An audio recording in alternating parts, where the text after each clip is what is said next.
seeing your girlfriend get fucked by someone, that's an experience that I had in my head a number of times. I was never all right with it. Then, when it finally happened, like my little ego or it is in there just being like, you okay with this? You okay with this? And I'm like, yeah.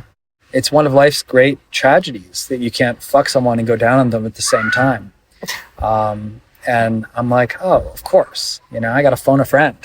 and if my ultimate goal is to make her happy and to make her feel good, the ability to enlist, somebody I love and trust to help out in that endeavor is fucking amazing.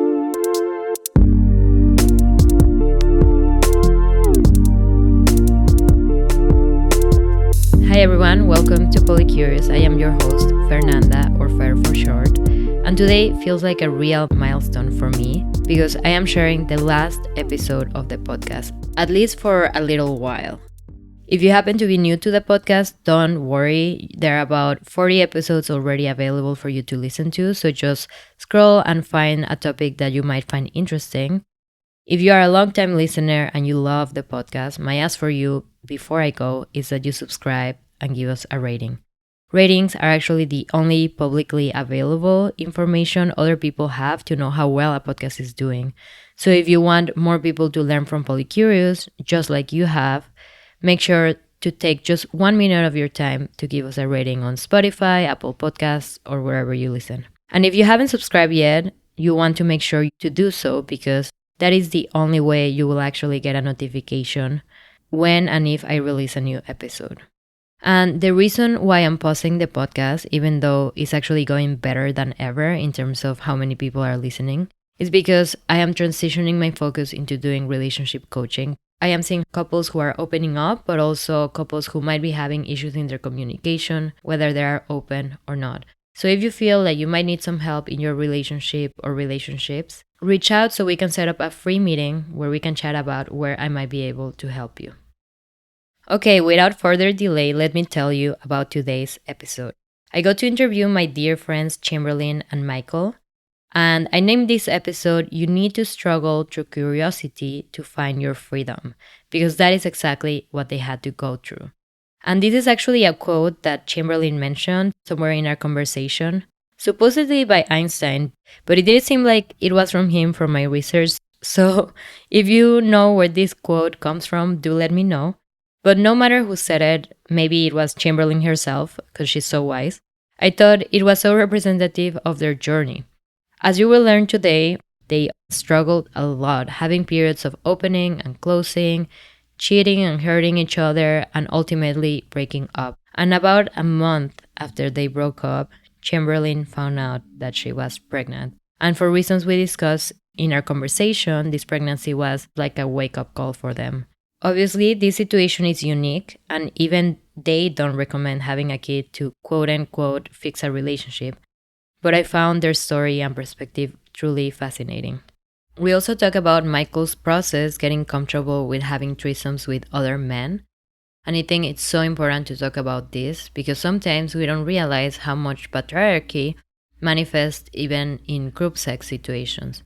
So if you are in a heterosexual partnership where you might want to bring men in, you might find some useful insights in today's conversation. After my conversation with Chamberlain and Michael, you'll get to hear from Mariah, my bestie who has hosted a bunch of episodes with me, especially in the first season. And since this is our last episode, I wanted to give you guys a chance to hear what she has been up to. And I also just wanted us to say goodbye together. Before we start, I just have 2 quick notes. One, I want to give Chamberlain's product, Powderful, a shout out. It is a wellness blend that has a bunch of adaptogens and supplements designed for cognitive function and anti-aging. And honestly, it also tastes great. It's a powder that you mix in with water or your drink of choice. I have been drinking it for months. I have even used it as a mixer for cocktails.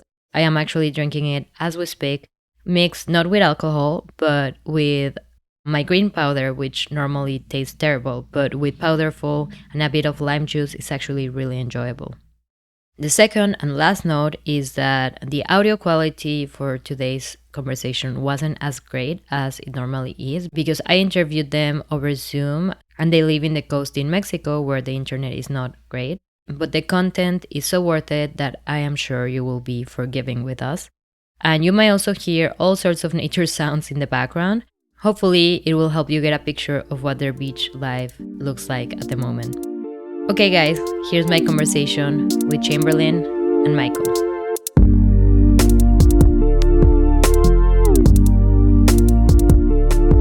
So, welcome, guys, to Polycurious.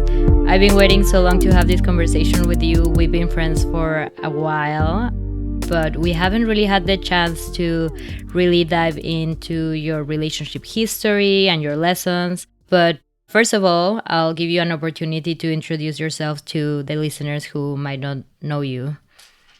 Hi, my name is my name is Chamberlain Newsom, and I am the mother of Tomas Rex, otherwise known as T-Rex.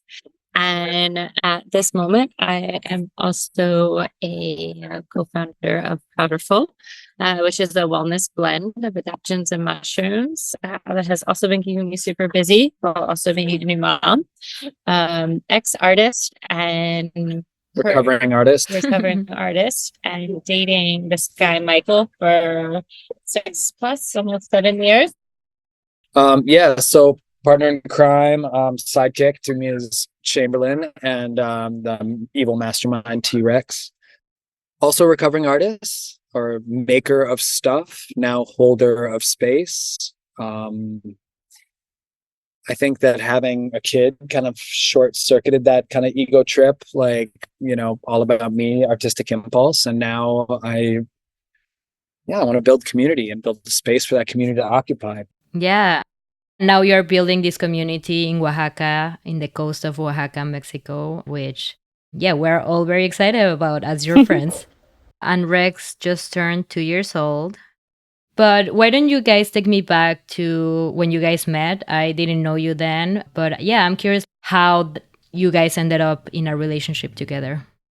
Yeah, let's do it in a nutshell. We met through art stuff, actually. Yeah, at his gallery. At my gallery in Chelsea. But we were both with other people, and it was kind of one of those like, you look good from across the room. But we didn't really hang until probably a few months later. Yeah. And I was at my apartment with my friend Mariah, and it was like one of those 100-degree summer days. My AC was broken, and we were like, what are we going to do today? So we decided to microdose and paint. So we did that, and the evening comes around, and she gets a text from this guy, and he's like, hey, I'm in your neighborhood. Can I stop by? She's like, sure. So he comes over I had just purchased my apartment like a few months ago, and he shows up in my kitchen, and immediately as he walks in, starts like splashing water on his forehead. And I was like, dude, what are you doing? I know it's hot out, but it's like a little weird. And he's like, there's glass in my forehead. And I was like, why? Like, that's so weird. And he shows me a photo of him with his head in my like front entranceway glass door. Oh my God. And he's like, you should have seen the other guy. We got in this crazy fight. And I was like, dude, what is wrong with you? And I like went off on him. I was so pissed. I was like, who do you think you are? You're going to pay for this. Like, we have cameras. And so he got in a fight with the guy. Yeah, that's what he's like proposing to me. No, he didn't. None of those things happened. Finally, he sees I like had lost it, and I was about to like literally keep him locked up in my apartment until he paid for this thing. He was just posing and like joking about the whole thing, which is a very Michael thing to do now, knowing him. But I didn't find it very funny at the moment. Then I found it funny after. But so that was what started off our relationship that day, which turned into basically a 24-hour date. We found out at like 4 a.m. that we had both been tripping the whole time and trying to hold it down, just keep it together. And then so that explained a lot of things. And we went to the beach in Floyd Bennett Field the next day. Yeah. We pretty quickly realized that it was a good thing and we should keep it going. So at this point, you weren't partnered anymore? No, I mean, we were both seeing other people. I mean, her more seriously. I didn't really find out the extent of her relationships until a couple months later. there was like, she would do this. She'd make this sound like when I thought I was giving it to her really good, almost like a horse like neighing. Like, and I'd be like, oh damn, man, this girl is worn out. And it turns out that she was sleeping with at least 2 other people. And one of these days I was like her third date of the day. And so it kind of made sense that she was feeling worn out. Tell me, Chamberlain, why weren't you sharing with Michael the fact that you were seeing other people? Well, at that point, I had had a series of relationships in New York that were the typical kind of no one's wanting to settle down. Even like the topic of, okay, like let's be together, but we can like be with other people, maybe too, or figure out what that could even look like, was just like a trying thing. And it was something a partner and I had tried earlier, but then became like really catty and like awkward. And so we just kind of, or at least I was kind of avoiding the topic. And it was still so early in the relationship. It was like a month in. It just didn't even seem like something that was appropriate to discuss at that point. Yeah, it's kind of like the don't ask, don't tell approach. I mean, a good-looking social person, very likely they have a lot of other, especially in New York, right? It's like, obviously, they're going to have other options. And obviously, you don't want to know. You know, also, I'm going to focus on what's going on in front of me. Started dating this artist guy who, I mean, for all intents and purposes, everything about him was a red flag. So I didn't, still is. I didn't, I didn't really think this was going to develop into the relationship that we have today by any accounts. It was more a rebound from my long-term relationship that I was getting over. And what? Well, for that, like I had asked for basically, I was like, I want the merging of these 2 people, but in like a much better, like perfect form. And got it. Like 100 times over. So much better. So much better. If I don't say so myself. Yeah. So two of your past relationships, what were those aspects? The poet lumberjack. The elusive. No, I don't know. Basically.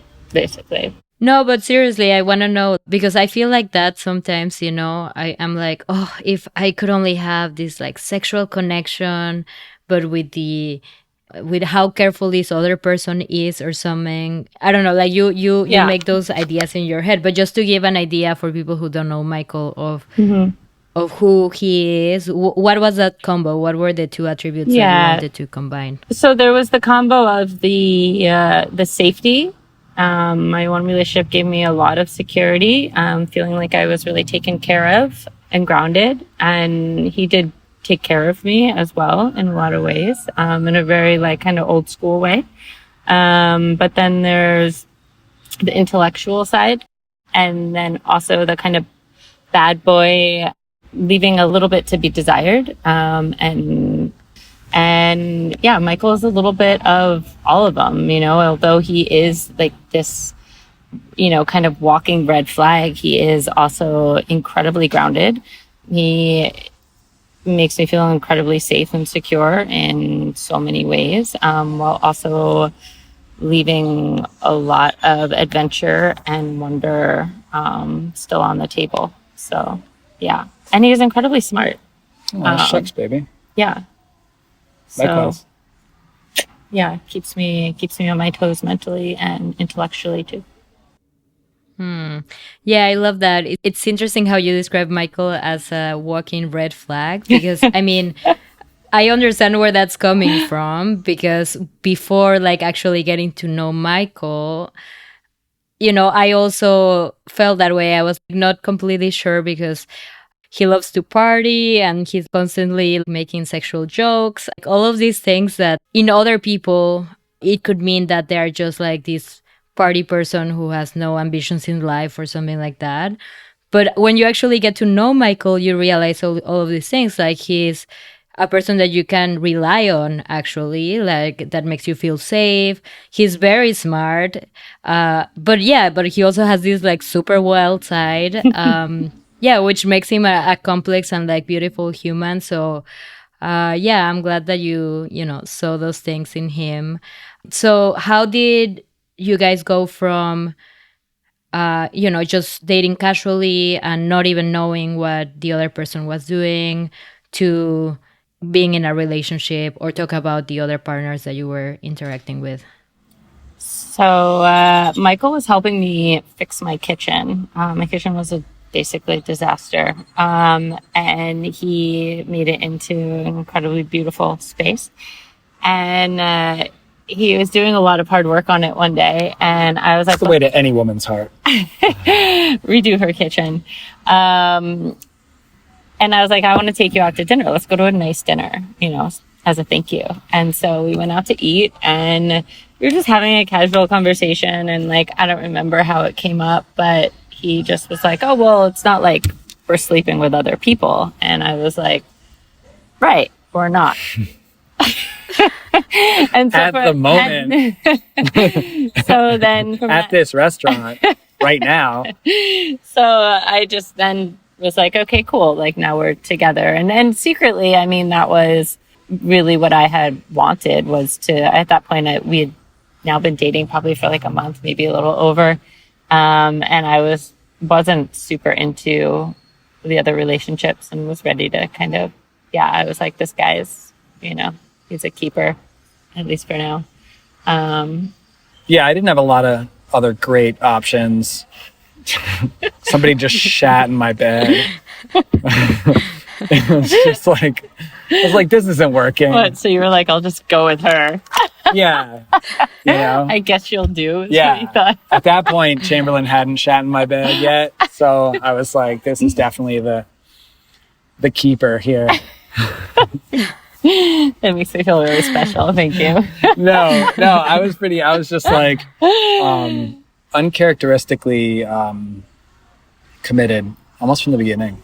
I was like, oh, yep, this is a good one. Let's stick with it. And I think, yeah, I was probably convinced before you were. They say that that high that you get when you meet someone and fall in love, that sort of, you know, endorphin, whatever, serotonin, dopamine, all those good love chemicals high that you get, just gradually goes back to baseline. And after like 5 years, you're back at the starting point.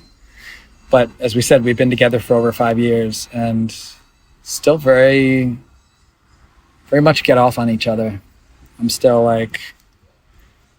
just still amazed, you know, every time I pull your underwear down that there's a vagina under there. It's miraculous.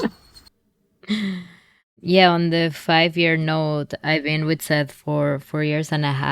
I didn't know that statistic that you cited, which I don't know how, you know, real it is, but I still very much feel like you guys feel with Seth. Like, I'm very much in love with him. Like, I told him the other day, like, it's so weird. Sometimes, like, some days, just randomly, it's just like, I just feel like we just met or something, you know? Mm-hmm. Like, I just see you in a different light.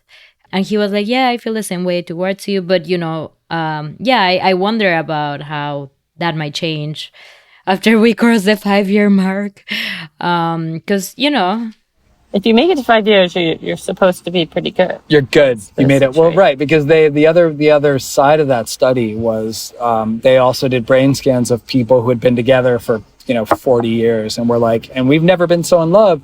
And that was actually confirmed by those brain scans. They were like, oh shit, like it's true. These people are still getting high on each other. And I think, you know, we choose to love each other and we choose to continue to be into each other. And I think, you know, being adventurous as a couple, feeling safe as a couple, but also being, you know, that balance that Chamberlain described. And she was, you know, blowing all that lovely sunshine up my ass, which thank you. Again, we'll have to do these more often. But I think things like that can help maintain a relationship sort of feeling kind of fresh and exciting and not feeling kind of trapped, right? And limited by that relationship.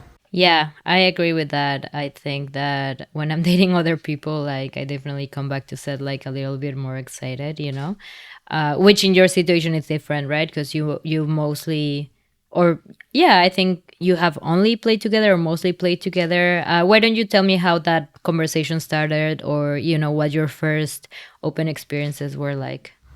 Well, our first one was super early on. Yeah. We had hung out like once or twice maybe. And I was at this party and I invited her and, but was hitting it off with, you know, a number of other women there. I was like, oh, damn, I fucked up. I'm bringing sand to this beach right now. And James got there and in characteristic fashion, just like hit it off with everybody. He was totally cool and not catty or possessive at all. And we ended up just all, you know, I think deciding to leave right after being kicked out and went to somebody's apartment, played like spin the bottle. The five of us, I think, me and these like three girls and Chamberlain. And two of them got freaked out and left eventually. Or maybe they got tired. But the other one didn't. And we had a crazy night. And I was like, oh, damn. All right. This is someone who can hang. Like, it's like, this could work. I think that was one of the things that, that really impressed me. And I was like, oh, damn. Okay. So the rules of this relationship are different, than the relationships I've had in the past, because there was always that push pull between fidelity and infidelity and sort of possession and insecurity. And, you know, I'd never had like a real kind of open relationship in which it's something like that could occur. And so the possibility of that was hugely enticing. Yeah, I love that. How was the experience for you, Chamberlain? Was it positive as well? Yeah, I mean, it was one of my like most positive in the beginning, kind of open moments of total kind of freedom where I was like falling for this guy. I had just finished kind of a phase of really exploring curiosity through women. And I got to kind of have my cake and eat it too at a moment. And then I remember like riding home on the handlebars of his bike in the morning back to my apartment and him just being like, but the whole time I just wanted to be with you. Like, and it was like a feeling of feeling so much, like just love and fullness. And it just felt really freeing, and fun. It was just like pure fun. And then I remember like a few weeks after that being at the Standard Hotel and we were like up there and talking and he said something like along the lines of, and he was probably like joking in typical Michael form, but also like with an underlying bit of truth there and just saying like, but like with you, we can just like also just sleep with whoever. And it brought up this feeling of like, but was this a misunderstood moment of this doesn't mean like just the world is totally open between us. It just meant like in that moment at that time, it was totally in flow and worked. And I remember that being a moment of me feeling like I needed to kind of like tame the reins a bit, which felt like a bummer, you know? We had a few more like experiments and like things started to get me like trying. Yeah, we had another experiment with that same person that was kind of weird and forced. And then she began pursuing me pretty aggressively, and me being, you know, the piece of shit that I am, ultimately gave into that and committed what I think is the cardinal sin of that kind of open arrangement, is to then go and sleep with that person unilaterally, which I think really poisoned the well. I mean, you know, I think she had already cheated on me with her roommate. Like, we had our little infidelities. It was a kind of shitty time in our relationship, actually. Yeah. Of like guilt and like, you know, bullshit and like self bullshit and bullshit towards the other. And yeah, like you said, not being honest about where we were really at, what our real needs were. Yeah, I think also I had like a lot of fears. I hadn't known any relationships that were successful by my accounts, or even still together, of people that had open relationships or were curious. So I think I started to get a little crippled by fear of like, crap, I really like this guy. And Typical. Yeah. See, like, God yeah, damn we it. suffocate. Now I liked him, so I was like, I'm gonna have to like hold you down. So it sounds like you guys jumped into being open too quickly before you guys had kind of established a safe base, right? So a lot of couples kind of have a similar experience. They're like, yeah, let's like have a threesome, let's be open. And then they have an uncomfortable experience, or they don't communicate properly, whatever it is. And then they're like, okay, this is not for us. And they pull back.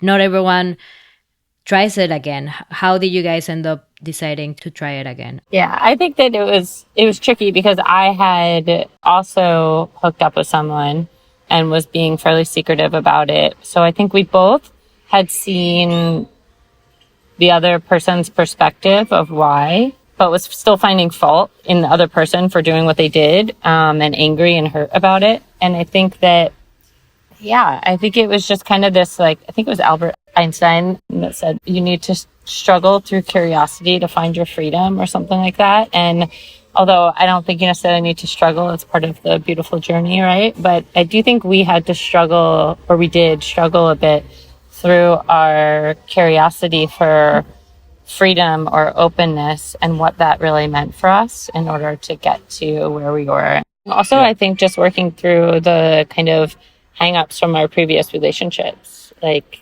Yeah.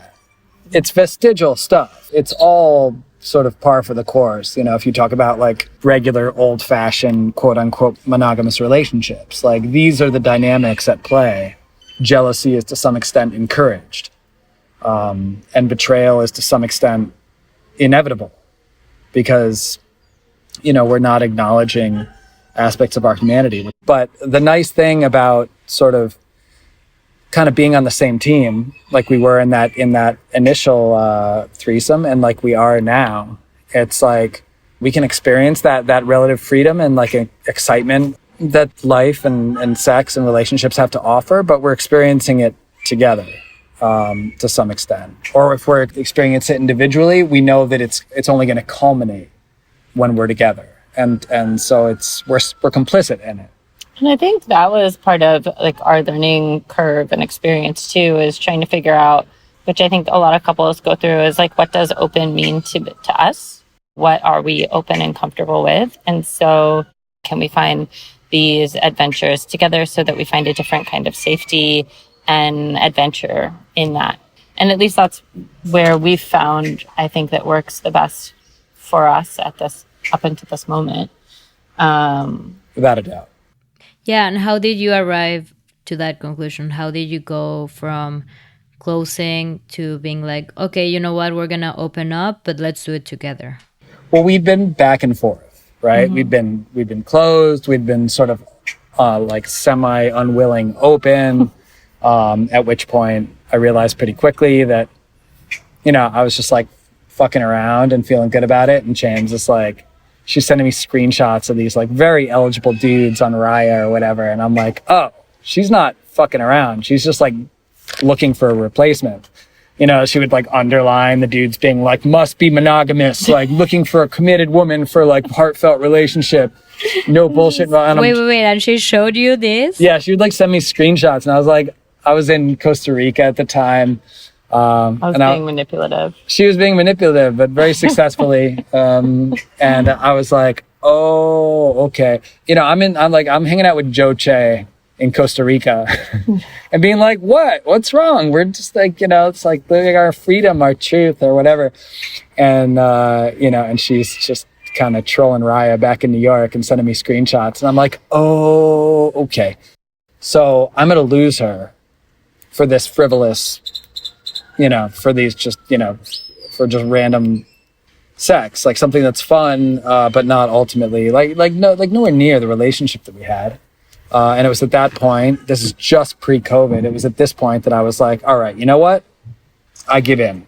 I will be totally monogamous. I had this revelation. I was like, I don't need to like sleep with people. It's really like, I'm craving validation. I'm craving like platonic love, even sort of romantic love, but it doesn't have to manifest in sex. Like 90% of that can play out with ever touching someone. And I'm willing to renounce that 10% so as not to lose this woman that I love. And I got back and it was amazing. We drove cross country, all this stuff. COVID hit. We were isolated together. And I found myself being very resentful and being like, oh, okay, I'm just like, am I ever going to have sex with anyone else? I'm never going to see anyone else. And, you know, at some point, that resentment coupled with, you know, whatever she was metabolizing, coupled with just like, you know, just the COVID breakups. Yeah, we were like, all right, fuck this. We're out. And I just went down to the city, just started hanging out with Gil and Sarah. We broke up over Lindsay. a blender. We broke up over a blender. There's a lot of kitchen motifs in our relationship. Yeah. But it was a total metaphor for just, I think, like, basically, like, he had turned the blender on, I had left it on high, and it, like, he didn't put the lid on, so it shot everything up. Oh, no. And this was my fault. I thought it was, you know, his fault for not checking. Anyway. You don't put it on high. You use the toggle thing. But I think, like, yeah, up until this point, we weren't, like, allowing each other to be free. There wasn't enough trust. We had broken that trust a lot, even though I think we both were, you know, curious about, like, wanting to, like, continue to explore our sexuality and pleasure. But we really just didn't have the tools. We didn't know how to do it. Even immersed in a community that is, you know, very exploratory, I didn't trust in general that this could be a thing. You had a real mistrust of the community too. I did. And not of like our community, just of the poly open community in general. I had some like bad experiences with it. I had mostly with the guys. The girls were always amazing. Guys are the as worst. usual. I can confirm this. But a lot of being told one thing and then finding out later from his girlfriend this was actually not their agreed on situation. And so I was very fearful of Michael being that kind of a dude, and totally justified. Well, I'm glad you guys made it to the other side, but how did you do that? So you broke up. It was the pandemic. So that was 3 years ago. Now, 3 years later, you have a 2-year-old child. You've been going on strong for a while. Yeah, do that math. I think the like real short answer is we got over our bullshit real fucking fast, and we had to. And that was a complete result of me getting pregnant and reality taking a real. Yeah, that's another tip, guys. Yeah. Any problem in your relationship can be fixed by just having a kid. Just kidding. It's probably not the best recipe for most people, but for some reason it worked for us. I think that at that point we had been broken up. I got pregnant. How long had it been since you had broken up when you got pregnant? When you found out? Like a month. A month. Oh, okay. So pretty fresh. So it was very early, but we were both on our respective journeys of, you know, figuring out and like starting to find our freedom, and it's starting to feel good, even though we still kind of missed each other and all of that stuff. Yeah, feeling very, very held and supported by the community. Mm-hmm. And just feeling so like safe and empowered by that. I was like, I don't want to go back into this relationship. I don't need to be in any relationship. I've got all these people here. And interestingly, that community support has the same value in a relationship as out of one. Like either way, the community holds you. And if you're in a relationship, that means that you don't have to like be all things to each other. So to some extent, that love and support, that we got from the community when we were separated is the love and support that continues just makes it possible to be together. Yeah, I think that, there was a big switch that happened for me too, where the community that we're in before all of this was like a party thing for me. It was like I didn't allow the relationships to go like much deeper than that in like my like questioning of relationships, because I had like fears and whatever. And then I realized how much of a support they were for me during this time, particularly as I was figuring out, am I going to keep this child? Do I want to keep this child? I knew the answer was yes. Yeah, we both kind of knew the answer was yes. But it brought up a lot of things, and the community was, my friends were there for me in a way that I hadn't let them be there for me in so many ways. And they have continued to be. And I think that for us, as we didn't decide that we were going to be together when we decided to keep the kid, even though like in hindsight we did, but we were like, okay, like we're going to have this kid, and that means that we're going to be in each other's lives forever. And that was a real reality check. It was like, okay, if we're going to be in each other's lives forever, like that gave, I think, me at least a lot of security of just like, okay, I feel really comfortable with that. We're going to be in each other's lives forever. So I can relax a lot on a lot of things. And so that allowed for a lot of freedoms to happen. And, over the next 2 years, I think were some of our most pleasurable and sensual moments, which was ironic because I was also pregnant and then breastfeeding cycle.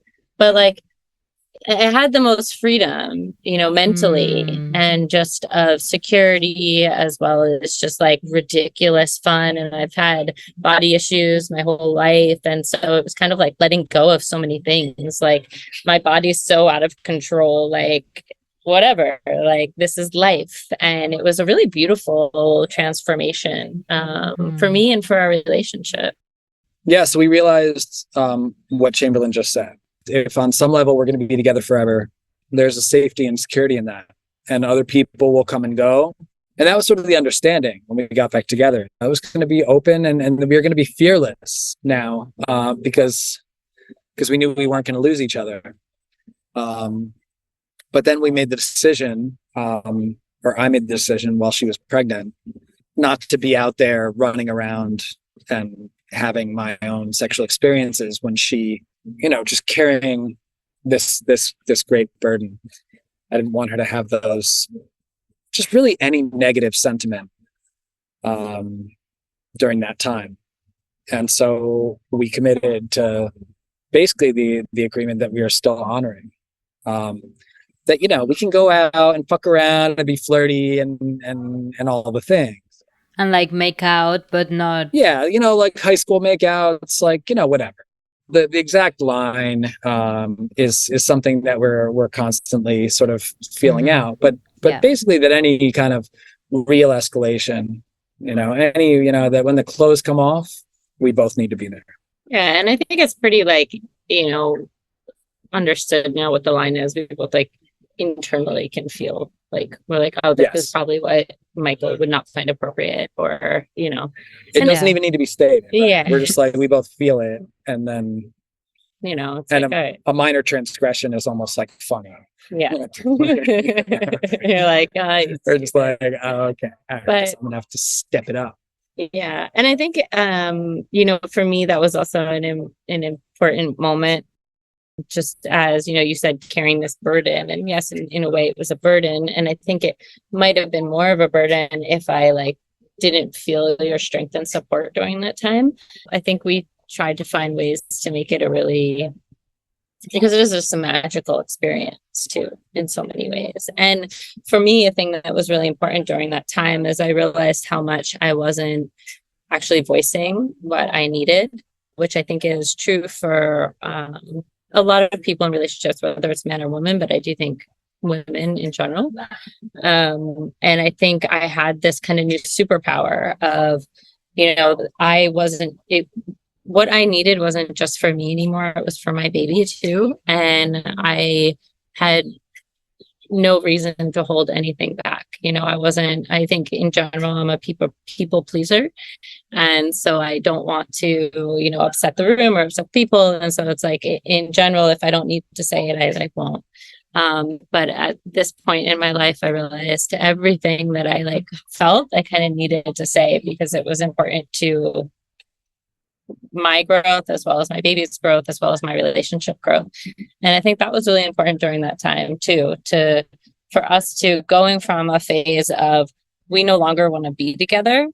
And there was a reason that we broke up, and so for us to be able to come back together, we had to kind of work through our shit, and we had to be really honest about it and kind of blunt about it at times, and not feel bad about the things that we needed or the things that we wanted, and to also really let go of our past and the things that we've done that hurt each other, and fucking move on from it. If we're going to create a life together, if we're going to be a family, whether we're going to be together as a family or not, we need to figure out how to communicate together, which is an ongoing thing. I think in all relationships is communication. It still is for us in different ways, but let's talk about this shit. Let's move on from it. Let's let go, and let's be the best versions of ourselves now, and let's be who and how we want to be. And if we can't be honest and trust that that's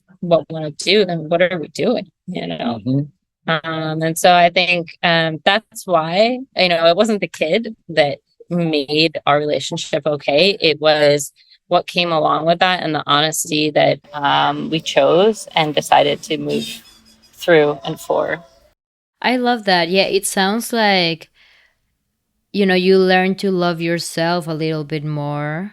Before you had him, you were like, oh, why would I stand up for what I want when maybe what I want is not that important? But then it was like, it's not just about what I want.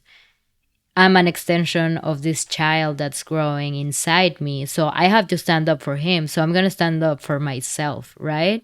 Which I think is very beautiful. And I think on Michael's side, it was maybe I need to respect, yes, Chamberlain, but I also need to respect that baby that's inside of her, right? And I need to make sure that I'm there for her and for him. It could have gone the complete other way, right? For many couples, having a kid is literally what breaks them. But it sounds like for you, it was what really made you guys take each other more seriously, because it wasn't just about sexual drive or what you wanted in a superficial level. It was who we are as people, because we're going to be parents, and what do we want to model for our kid, and how do we want to take care of him, and all of that, which I think is super beautiful. So you were broken up, you decided to keep the child, which I'm curious to hear. Why did you want to keep the child even though you were broken up, and at that point you were feeling good about that decision of having broken up? And then how did you go from that to deciding to get back together? No, I didn't want to keep the child. I just knew that was what was going to happen. She'd actually told me before. She's like, if I get pregnant, I'm keeping it. I was like, all right, good thing that's not happening. I mean, I can't say that was not part of the calculus, when we did break up. I mean, for the record, that was not how it was stated. This was me I'm making a decision to take out an IUD because I had to, because of reasons that are not necessary to share right now. But yeah, whatever. And I was like, if I get pregnant, I will keep it. But it wasn't wasn't an ultimatum. It was a simple statement of fact. But beyond that, just intuitively, when I found out that she was pregnant, I was like, all right, this is happening. And if this is happening, I'm going to be there. 100%. He's a reliable guy. That whole reliability thing. A reliable wild card. That's who Michael is. I love it. As we learn, as we get older, you got to have your shit together to be a hot mess. You have to create a very safe and stable container. Yeah, and I must say, I met you guys when Chamberlain was pregnant. So I didn't see the first version of your relationship, but Lucky I you. must say that even like from the time I met you till now, like I've definitely seen you, Michael, grow a lot and become a lot more responsible, and like it's a beautiful thing to see. But coming back to the topic of your sexual experiences together, and this will be my last question before we move into, you know, your advice to people in the podcast. Um, how has that been like after all that turmoil you went through? How has having experiences with other people, because now we have the story of like everything was difficult and then everything was fine after Rex, but what was the in between? Also, just to kind of note, I think that my time during my pregnancy, that was a time of really building back our trust. Mm-hmm. And so that was like a 9 months or a year of really intimate experience with the two of us, and like kind of going from we're broken up, nothing to lose, we're in this together, let's be like truly rawly honest and like see where we go, because nothing to lose now. Like we're either going to break up or go forward, but we already like saw that life is okay if we split up. And then the year after, then I think we were able to really explore in a way we never explored before. At that point, we were really able to have these experiences and have it be okay, have it feel right, you know, both with men and with women. Often close friends, which is something that we'd also ruled out. Just, you know, it's like all these rules, all these things that you just don't do. Having a kid to fix a relationship, you know, sleeping with your friends, what could go wrong? Turns out not much in our case. You know, those relationships deepen. It's not weird at all. Although I'm sure it could be. But the point to which we've evolved, and yeah, there has been like a tremendous evolution, a tremendous growth over the course of our relationship, like remembering what an idiot I was up until very recently, and you know, recognizing you know, all the ways in which I'm probably being an idiot now but haven't realized yet. I mean, you know, the learning curve is crazy, and yet learning and discovering is a pleasure, and being able to do so sort of with love and tenderness and without fear is a tremendous gift. And you know, I think when we're hooking up with people, there'll be moments like, yeah, I mean, like, you know, seeing your girlfriend get fucked by someone, that's an experience that I had in my head a number of times, and I was never all right with it. Then, you know, when it finally happened, you know, like my little sort of like ego or it is in there just being like, you okay with this? You okay with this? And I'm like, yeah, I am. You know, it's one of life's great tragedies that you can't fuck someone and go down on them at the same time. And I'm like, oh, of course, you know, I got to phone a friend. And if my ultimate goal is to make her happy and to make her feel good, the ability to enlist, you know, somebody I love and trust, to help out in that endeavor is fucking amazing. But yeah, I mean, I didn't always feel that way. And I think that was another turning point in our relationship is after Rex, we had our first experience with hooking up with a guy. And that was also a turning point for me of realizing, you know, what that felt like for me. And realizing that's probably how Michael feels when we hook up with a woman, and let me let go of a lot of fears, and I don't know, just like realizing the pleasure that it brings from both sides.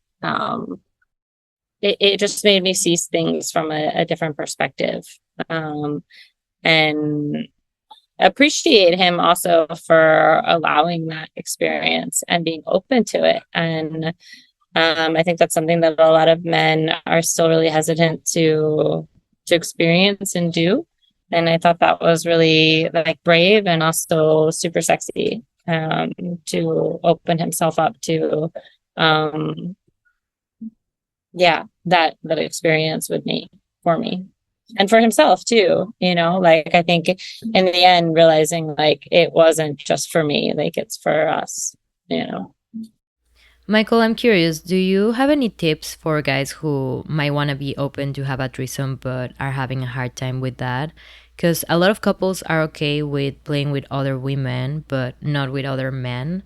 I feel like there's more stigma around that. Well, you realize that vulnerability is like the real show of strength. And I said jokingly earlier that I'm not man enough to take a dick, and this is largely true. Not a real dick anyway, not at this point. When James is pegging me, I'm just like, the roles are totally reversed. I'm like, can't we just cuddle a little bit? She's like, shut up, take it like a man. And it's very interesting, like to play with those roles, and for somebody who's expressed themselves as more of a dom to be submissive in some regard, and for us to be truly sure of ourselves and confident in our assurance. Like this is like the bedrock of a relationship. And yeah, most of us aren't ready, but as we go deeper with each other, and in our own processes, we end up in these situations, and we find that they aren't nearly as challenging as we may have imagined. At least that was the case with me. Yeah. And I think just realizing that like so much of the reason that it's like hard for men to do this or whatever is it's just like not glamorized in the media, and that you're like really selling yourself short of you and your partner of a like really beautiful experience. And why rule that out? I think it's super hot to see dudes making out, and it's a bummer we don't like glamorize that more. We should be. But yeah, and it's a two-way fucking street, man. It's like the golden rule. Yeah, I think that was another part, like for me, where I was just like pissed off. Like I was pissed off at like the unfairness, and I had gone through like a real big journey of me just, exploring women and really only being into women for a bit. And then realizing, although I am into women at times, it depends on the women. It's like I'm into energies, I'm into men, I'm into women. Who knows what I'm into at the moment? And yeah, I just think it should be the same or men should be allowed the same freedom socially. Yes, I agree. Yeah, I think that a lot of men probably don't even know that they might have a bisexual side because it's so stigmatized in heterosexual culture.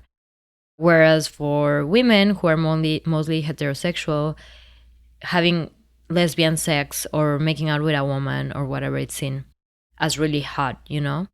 But I think even if you're a man who's not actually bisexual at all or interested in exploring that side, which again, you might be surprised to find out that you are if you are open to it, you can still have threesomes with men without interacting with them in a sexual way, and just have it be more about the woman. And I think more men should be open to have that experience and focusing more on pleasuring the woman.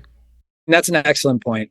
I'm super straight, unfortunately, really limiting my options. But yeah, you can bro down. Well, but also it's like, okay, I think this is for like people that are just straight in any regard. Like say, okay, like I'm with you, I'm just into like men, but say, okay, I am like exploratory with women too, but that doesn't mean that I'm not turned on by men too. So like, why wouldn't I want to explore that within our experience too? And like, if maybe like you're into a woman that I'm not into necessarily, but can I explore that as a fun experience with you, and find pleasure within that? Yeah, and find that you're old, and then find that you're into it, which does happen. It's happened for both of us. And also being into the pleasure of the other, so like if I'm finding pleasure through his eyes, and having fun with it for him, which then becomes pleasure for me. and I was able, I think, to get there because he does that for me too. And that can be like a fun experience. Yeah, and going back to your comment, yes, you are into women, but you are also hetero leaning, right? So why could Michael have two people of his preferred gender, right? In this case, two women, and why couldn't you have two people of your preferred gender, which is men, right? I think it's a matter of having equality in the relationship.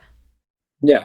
Yeah, and I also wanted to ask you about your experience being open while having a child, Yeah. because not only you are open, but you are also raising Rex in a way that is really unconventional. You have brought them to festivals and gatherings, and you have always, of course, taken good care of him, but you are doing things that a lot of couples wouldn't be open to. So, can you quickly speak about that? Like, how can you live this open, exploratory lifestyle while having a kid? Because a lot of people still don't believe that that's possible. Yeah, I think kind of it goes back to us really just wanting to like realizing through that pregnancy journey and like the breakup journey and all the like really coming to truths. Realizing that we just wanted to live a life that was really true to us, and also realizing how important the community was for us throughout those really hard times. Like if they could be there for us throughout our breakup, getting back together, pregnancy, everything, like we really wanted them there throughout in our life, and wanting to make that possible in any way we could, and just have fun with being parents. Cliches are cliches for a reason, and that one about it takes a village is spot on. Every challenge we've had, not every challenge, but so many of the challenges we've had with the little guy, the answer is community, is that support that we get from our friends, both in terms of like practical and technical stuff. You can be with him when you're like, they go to work or get your hair cut. And also, who can be there to just kind of to help you just get out of yourself or out of a situation which can feel, very claustrophobic for people who are raising kids on their own, people who are stuck in an apartment or some like dead end cul-de-sac somewhere because they thought they needed to get out of the city. And then they find that they don't have community support. They don't have an outlet. They don't have, they're what make life worth living and what make child rearing a joy instead of a burden. And I think just like more than solving the world's problems, for us to learn and grow with and from each other is infinitely more attainable and also more rewarding. And yeah, we're shocked to be having more fun now, to be having like more better sex. It's so fun. Like it's the biggest trip of your entire life. You all think you're like tripping and having like these wild experiences. Like have a kid, like you will trip every day. Not always a good trip, but most of the time it is. Yeah, on balance, I think we've been very lucky. Yeah, we've been really lucky because Rex is awesome. But yeah, it's a big fucking trip that never ends. But that's the thing to know. It's never ending. It's not like a 10-minute trip, a 24-hour trip. It's a lifelong trip. Yes, it's an important decision for sure. But I think Rex is also so awesome because he's a combination of you two guys, and because of the way you guys are raising him and how we're all raising him as a community, which I really love. But we're nearing the end of our conversation. So my last question for you, after going through this whole journey, what would be your advice to a polycurious person? My advice from my perspective would be to be really honest with where you're at and to be fearless in that curiosity. Looking back, I was never close to the idea of openness. I really wanted it because I didn't see examples of monogamous relationships that were things that excited me. And so I was really curious about pleasure. Just be curious about pleasure and what excites you, what brings you pleasure. And also to realize that everything is ephemeral. It doesn't have to be like this is how it is, and I only want to have sex with you right now, and I only want to have sex. I'm always going to have sex with a million people, or whatever it is. It's things can be fluid, and they're not static, and to not be so wrapped up in the way that you think it has to be. Don't try to possess people. Don't try to possess things. Everything is transient, as Chamberlain said. And this idea that you can own someone and they can be uniquely yours is ludicrous. This is an artificial construct of our society aimed at making people, mostly men, feel less insecure. And so it is incumbent upon men in particular to get over their shit and to let go of this need to possess, this need to control. It's like, have a moment, have a series of moments, enjoy them, be present for them, but know that you cannot control the ultimate outcome. And why would you want to? And we as men, and we as people in general, but again, speaking from my own vantage point as a man, like, we are the holders of space. We need to create a space in which everyone can feel safe and comfortable to express themselves sexually. Like, people who come into our community are like, oh my God, you guys are just fucking crazy. You're fearless, you're free. And we're like, yes. But this is not by accident. This is not something that is derived easily. This results from creating a space in which people's needs are protected and their boundaries are respected. And it's a process of growing and evolving. But ultimately, it's up to us to create the safe space in which we can be poly and curious and still fulfilled and safe. I love that. Yeah. Well, this has been so wonderful. You guys are great, and I appreciate so much your honesty, and love you. Love you, Fair. Love you. Thank you. Thanks for having us. Thank you guys for listening. Don't go just yet. As I mentioned at the beginning of the episode, next you'll hear my conversation with Mariah. Today, as you guys know, is our last episode. So we just wanted to kind of check in with Mariah and just have the opportunity to finish this together since we started it together. So here it is, Mariah. Yeah. So I know that there are a lot of new listeners here. So if you don't know me, I started this project with Fair 2 years ago. And you'll find little episodes sprinkled through the seasons of my journey of kind of going from a polyamorous relationship, finding someone that was a secondary, my primary breaking up, and then my secondary becoming my primary. And, now that relationship has also kind of come to a cycle close. We broke up somewhat recently and, still kind of going through that. It's been, a little difficult and also a very big transitional phase for me. And what I'm trying to do now is more focus on the future and what I want to create of, okay, what will dating look like for me in the future whenever I'm ready? And right now, I'm not. I'm just really trying to focus on myself too and that relationship with myself. I have a lot of work to do of creating that safety in myself first so that when I am ready to open up to somebody, then it'll be coming from a healthier place of feeling like I'm enough.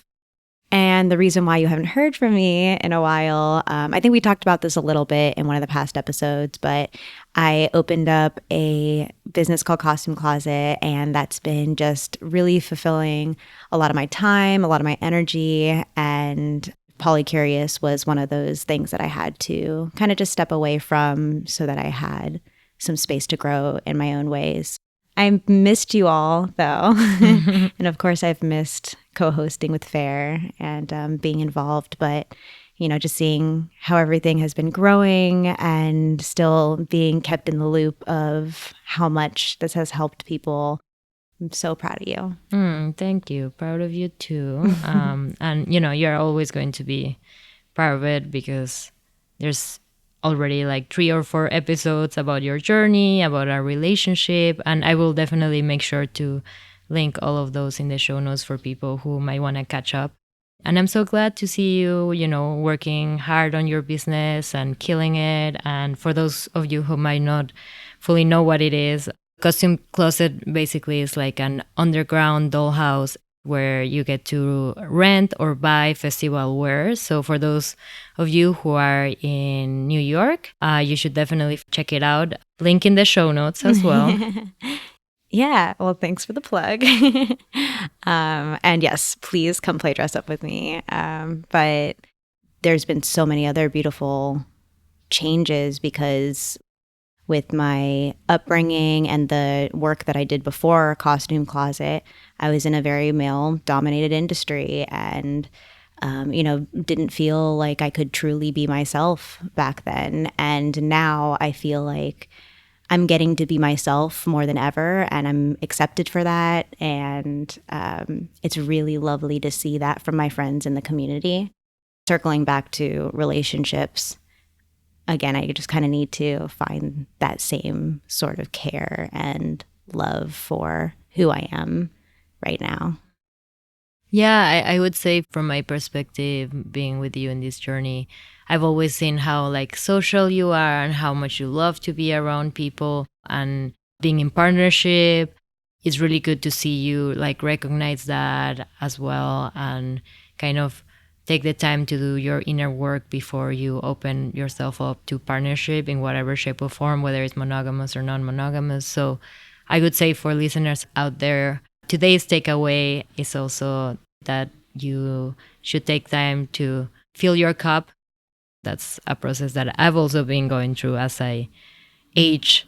And that's also one of the reasons why Polycurious is ending for now, because I need to take some things off my plate and focus on coaching and focus on myself, although it's been truly amazing and it has changed my life. I will probably continue releasing episodes at some point in life. I'm going to miss you guys so much. So with that, thank you for listening to Polycurious. Yes, thank you. And we love you so much.